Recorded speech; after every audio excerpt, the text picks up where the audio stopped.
Salam sehat semuanya. Hari ini program studi D3 Teknologi Laboratorium Medis Tikes Gunabangsa Yogyakarta akan melakukan praktikum bakteriologi 1 dengan materi pewarnaan bakteri tahan asam atau BTA. Pewarnaan BTA yang akan kita lakukan menggunakan metode pewarnaan Ziehl-Neelsen atau ZN dan digunakan untuk mendiagnosa penyakit tuberkulosis. Tuberkulosis atau disingkat dengan TBC atau TB merupakan penyakit saluran pernafasan di bagian paru-paru yang disebabkan oleh infeksi bakteri Mycobacterium tuberculosa. Diagnosa tuberkulosis biasanya ditegakkan dengan penemuan bakteri Mycobacterium tuberculosa pada sputum. Oleh karena itu, pada praktikum kali ini kita menggunakan sputum atau dahak pasien sebagai sampel pemeriksaan. Langkah pertama, pembuatan preparat. Kita siapkan objek gelas, kemudian difiksasi secara pemanasan, selanjutnya diberi tanda dengan panjang 3 cm dan lebar 2 cm. Kemudian, kita ambil sputum pasien menggunakan lidi dan diletakkan pada objek gelas dengan cara dispiralkan. Jadi, dibentuk lingkaran-lingkaran kecil supaya sputum menempel pada objek gelas. Sputum diratakan memenuhi tanda yang sudah kita buat tadi.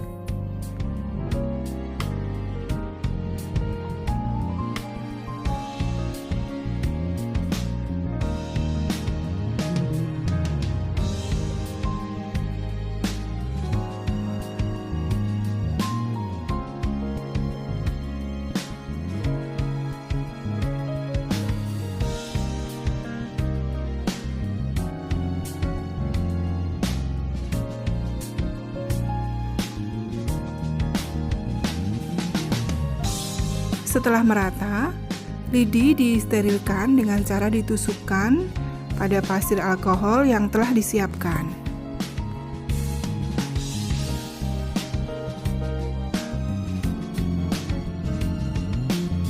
Selanjutnya, objek gelas dipanaskan di atas api sampai preparat benar-benar kering.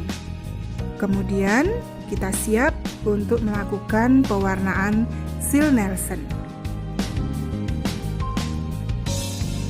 Preparat BTA yang bagus, tidak terlalu tebal dan tidak terlalu tipis, sehingga nanti cat juga bisa masuk atau menempel dengan baik.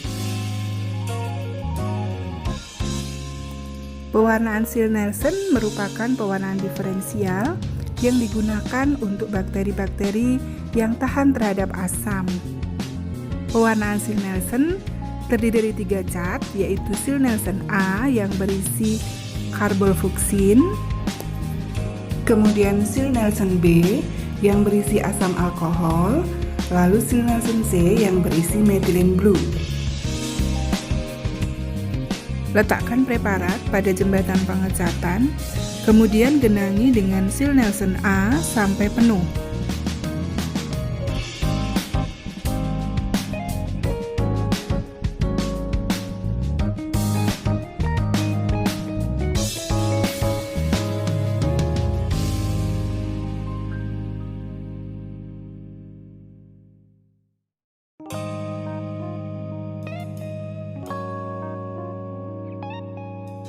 Kemudian, bagian bawah preparat kita panaskan sampai keluar asap, lalu jauhkan api dan lakukan selama 5 menit.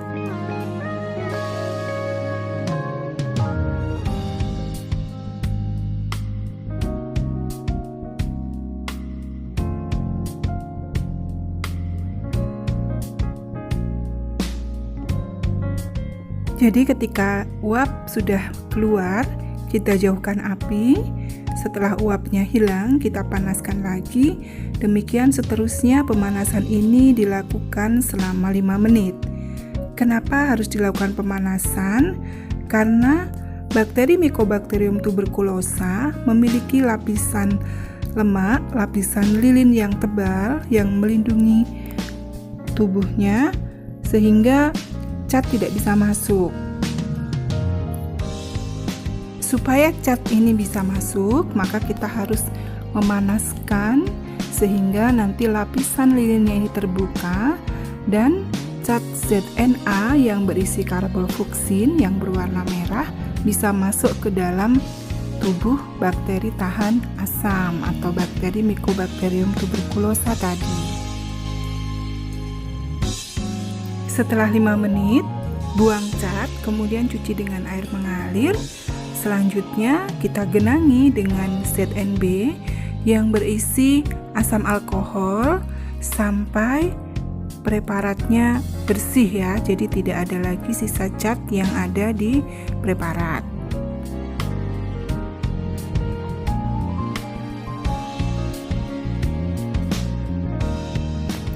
Lalu cuci dengan air mengalir sampai bersih. Selanjutnya digenangi dengan ZNC yang berisi methylene blue, warnanya biru, dan kita tunggu selama 20-30 detik.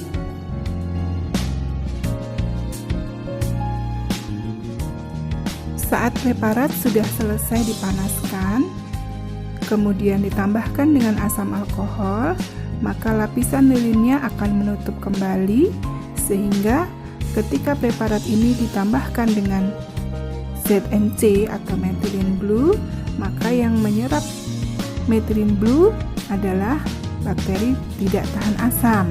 Oleh karena itu, hasil dari pewarnaan ini nanti bakteri tidak tahan asamnya akan berwarna biru, sedangkan bakteri tahan asam akan berwarna merah. Kemudian buang cat, lalu cuci dengan air mengalir dan kita kering anginkan.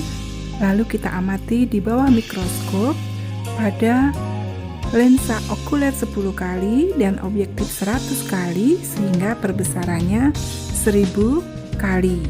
Jangan lupa ditambah minyak imersi supaya bakteri nampak jelas. Dalam perbesaran 1000 kali akan nampak hasil seperti ini. Jadi bakteri tahan asam yang berwarna merah, bentuknya batang. Susunan bakteri ada yang bergerombol, ada yang berderet. Sedangkan yang berwarna biru adalah bakteri tidak tahan asam. Dalam menentukan diagnosa tuberkulosis, pemeriksaan BTA atau bakteri tahan asam ini dilihat dalam 100 lapang pandang. Dengan interpretasi hasil, jika dalam 100 lapang pandang tidak ditemukan BTA, maka dikatakan negatif. Jika dalam 100 lapang pandang ditemukan 1-9 BTA, maka dicatat hasilnya. Jika dalam 100 lapang pandang ditemukan 10-99 BTA, maka dikatakan positif 1. Jika dalam satu lapang pandang ditemukan 1-10 BTA, maka dikatakan positif 2. Pemeriksaan cukup dilakukan dalam 50 lapang pandang.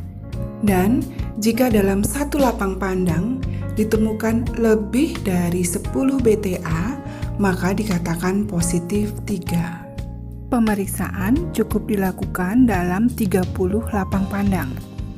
Mari kita lihat lapang pandang berikut. Coba, mari kita hitung bersama-sama ada berapa jumlah BTA. Satu lapang pandang ini ditemukan 8 BTA. Bagaimana dengan lapang pandang berikut? Ada berapa jumlah BTA-nya? Jika teman-teman menemui dalam satu lapang pandang ada bakteri tahan asam yang berwarna merah seperti ini, maka dilaporkan lebih dari 10 BTA. Demikian cara pewarnaan bakteri tahan asam metode Ziehl-Neelsen untuk mendiagnosa tuberkulosis, dan informasi yang tersampaikan di sini hanya sebagian. Teman-teman bisa menambah ilmu pengetahuan dengan membaca jurnal, literatur yang lain seperti buku-buku penunjang, sehingga bisa menambah informasi mengenai tuberkulosis. Selamat belajar dan terima kasih.